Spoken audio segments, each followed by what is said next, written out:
क्या आल्हा उदल पर फिल्म नहीं बननी चाहिए? क्या उनकी जो शौर्य पराक्रम, जो भी उनकी वीरता है, उसको कहीं न कहीं इतिहास में वो जगह नहीं दी गई जिसके वो हकदार थे, जिसको जो ओहदा उन्हें मिलना चाहिए था, मात्र उन्हें सेनापति बना कर के रख दिया गया इतिहासों में। तो फ़िल्म को लेकर के और जो सारी चीज़ें हैं कि क्या यादव समाज आगे आएगा, कुछ ऐसा कदम उठाएगा जिससे उन दोनों वीर योद्धाओं को एक जगह मिलेगा इतिहास में। और भी बहुत हैं वीर योद्धा अपने यदुवंश में। सारी चीज़ें बात होगी। मेरे साथ इसमें डॉक्टर अवनीश यादव जी मौजूद हैं, जो सामाजिक कार्यकर्ता भी हैं और एक अच्छे जाने माने नेता भी हैं और बेबाकी से अपनी राय रखते हैं समाज के बारे में। और एक ट्रस्ट भी चलाते हैं जिसका नाम है यदुवंशी कल्याण ट्रस्ट, जो पूरे भारत में लगभग काम करता है, हर ज़िले में काम करता है। और तो इनसे बात करना और ज़रूरी हो जाता है कि क्या लगता है सर। सबसे पहले तो जय यादव जय माधव। जय यादव जय माधव, जय दादा श्री कृष्ण। और आपका बहुत बहुत धन्यवाद, आपने मुझे मौका दिया। तो जो आपके सवाल है बिल्कुल जायज़ है और इसमें कई चीज़ें निकल के आती हैं। पहली चीज़ तो ये है कि हमारे यादव समाज के अंदर जो जागरूकता का अभाव है, राजनीतिक रूप से हम पर्याप्त जागरूक हैं, क्योंकि राजनीति में हमारे कई नेता आए, नेताजी माननीय मुलायम सिंह जी आए, लालू जी रहे, शरद जी रहे, बाबू राम नरेश यादव रहे, ऐसे तमाम नेता रहे। तो उन्होंने राजनीतिक दृष्टिकोण से तो समाज में जागृति कर दी है, लेकिन सामाजिक दृष्टिकोण से देखा जाए और ख़ास तौर से ऐतिहासिक दृष्टिकोण से देखा जाए तो हमारे अंदर जागरूकता का अभाव है। अगर हम इतिहास के रूप में देखें तो हम सिर्फ भगवान श्री कृष्ण को जानते हैं कि वो यादव कुल से हैं, पराक्रमी रहे और उन्होंने जितनी कलाएं होती हैं सारी 18 कलाएं उन्होंने दिखाई। और सबसे भगवान कृष्ण के बारे में ये कहा जाता है कि उनको पूरे विश्व में पूजा जाता है। लेकिन उसके बाद भी बहुत सारे महापुरुष हुए, वीर अहीर लोरिक हुए, जिनकी विजय गाथा को कहीं ना कहीं दबा दिया गया, छुपा दिया गया। इसमें और समाज को हम दोष क्या दें जब हमारे समाज ने ही उनको पर्याप्त स्थान नहीं दिया। और इसी तरीके से पराक्रमी जो वीर अहीर रहे हैं, आला और ऊदल, जिनके बारे में ये कहा जाता रहा है कि इन्होंने पृथ्वीराज चौहान को कई बार, एक बार नहीं कई बार अभयदान दिया अपने गुरु के कहने पर। उनको मृत्यु का जो एक बार तो उनको ऐसे हरा दिया था और ये भी कहा जा रहा था कि अगर आला चाहते तो पृथ्वीराज चौहान को मार देते और उनकी मृत्यु हो जाती। लेकिन अपने गुरु के कहने पर आला ने उनको अभयदान दिया, जीवन दान दिया। तो हमारी जिम्मेदारी बनती है और अहीर साम्राज्य के जितने भी लोग हैं इस समय और यादव कुल के जितने भी लोग हैं, हम सब लोगों की जिम्मेदारी बनती है कि जिस तरीके से और जाति के और धर्म के महापुरुषों पे फिल्में बन रही हैं, डॉक्यूमेंट्री बन रही है, तो हमारे समाज के लोग एक मंच पर आएँ, जागरूकता से इसके विषय में पहले तो अध्ययन करें, ठीक है, और इसका प्रचार प्रसार करें। और इस तरह की फिल्म, मैं ख़ास तौर से वीर अहीर, आला और ऊदल के बारे में कहना चाहूँगा कि इनके ऊपर निश्चित तौर पे एक फ़िल्म बननी चाहिए और उनको जो सम्मान मिलना चाहिए था वो सम्मान नहीं मिला है। और इसी तरीके से वीर अहीर लोरिक थे, इनके ऊपर एक फ़िल्म बननी चाहिए। रेवाड़ी की जो रियासत है, जिसमें 1857 में राव गोपाल देव और राव तुलाराम, ये दो पराक्रमी राजा रहे हैं, इनके ऊपर फिल्म बननी चाहिए।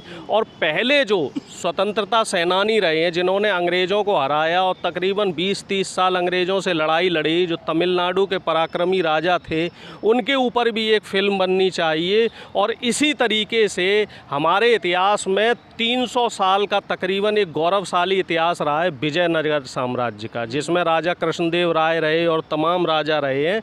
तो इन तमाम राजाओं के ऊपर भी फिल्म बननी चाहिए। ऐसे हम देखें तो इस तरीके से इतिहास में तकरीबन हमारे 20-25 ऐसे महापुरुष हैं जिनको हमारे युवाओं को, ख़ास तौर से जो युवा पीढ़ी है, इनको जानने की ज़रूरत है कि हमारी जो गौरवशाली गाथा रही है, ठीक है, इस गौरवशाली गाथा को हम कब जानेंगे? जब इनके ऊपर किताबें बनेंगी, इनके ऊपर जब चर्चाएं होंगी, सेमिनार्स होंगे, जगह जगह इनके ऊपर सेमिनार हों, इनके ऊपर डॉक्यूमेंट्री जो है उन डॉक्यूमेंट्री को तमाम प्लेटफॉर्म पर, OTT प्लेटफॉर्म पर डाला जाए। आजकल ये वेब सीरीज़ का भी एक पैटर्न आ रहा है। तो मेरी सलाह है, जो प्रोड्यूसर्स हैं वो इन पराक्रमी राजाओं के ऊपर वेब सीरीज़ भी बना सकते हैं और इससे क्या होगा कि उनको भी लाभ मिलेगा अगर व्यापारिक दृष्टिकोण से देखें, और जो आने वाली पीढ़ी है और जिसमें कई राजाओं का जो इतिहास छुप गया है वो इतिहास भी सामने निकल के आएगा। क्या लगता है कि दूसरे समाज का फिल्म निर्देशक या डायरेक्टर या प्रोड्यूसर ये सब करेगा या केवल यादव समाज का ही करेगा? क्योंकि आज तक तो इतना लंबा हो गया बॉलीवुड का जो दशक चला आ रहा है, जो भी सारी चीज़ें फिल्में बनती हैं, वेब सीरीज आती हैं OTT पर, हर जगह किसी ने इधर तो ध्यान दिया नहीं है आज तक। एक फ़िल्म भी आई थी अभी पृथ्वीराज चौहान पर लेकर के, उसमें तो मेन जो चीज़ था, जो दिखाना था, वो हटा दिया गया है। निश्चित तौर पे पृथ्वीराज चौहान फिल्म में जो आला ऊदल को जो स्थान देना चाहिए था वो नहीं दिया गया और उनको बिल्कुल स्किप कर दिया गया।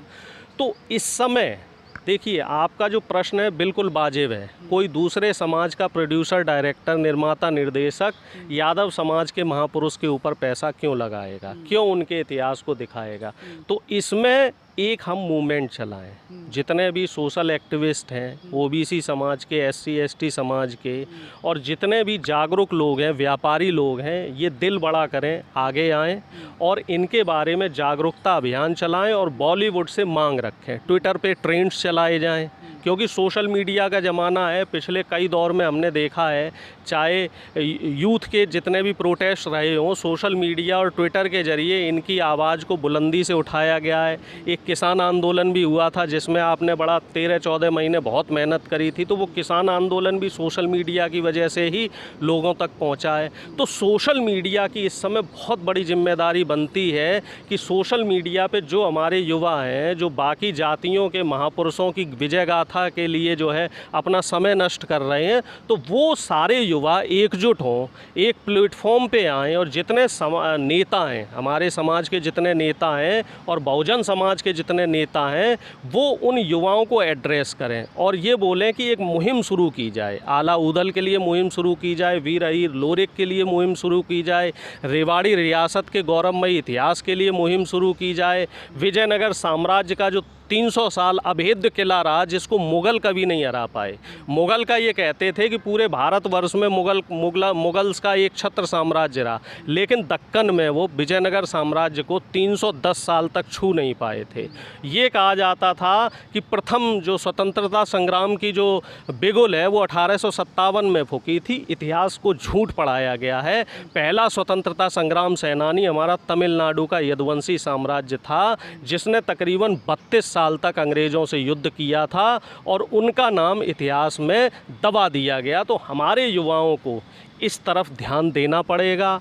आप जैसे जिस बेबाकी से और जिस मेहनत से समाज को जागृत करने की कोशिश कर रहे हैं, तो मैं बाकी जो इस समाज के, अपने समाज के जो YouTube चैनल्स हैं और सोशल मीडिया पे जो एक्टिविस्ट्स हैं, उन सबसे मैं निवेदन करना चाहूँगा कि एकजुट हों और एक दिशा में प्रयास करें। बैठ के इस पे चर्चा होनी चाहिए, एक रूपरेखा तैयार होनी चाहिए। और मुझे ऐसा लग रहा है, अगर हम एकजुट होकर, जैसे हम अहीर रेजिमेंट के लिए मांग कर रहे हैं और अहीर रेजिमेंट की मांग इस समय देशव्यापी मांग चल रही है, संसद पे भी इस पे चर्चा हुई है, कई जगह विरोध प्रदर्शन भी हुए हैं। माननीय परमवीर चक्र विजेता योगेंद्र यादव जी को इसका जिम्मा दिया गया और मुझे पूरी उम्मीद है 24 से पहले रेजिमेंट का गठन होगा। ये मेरा दृढ़ विश्वास है।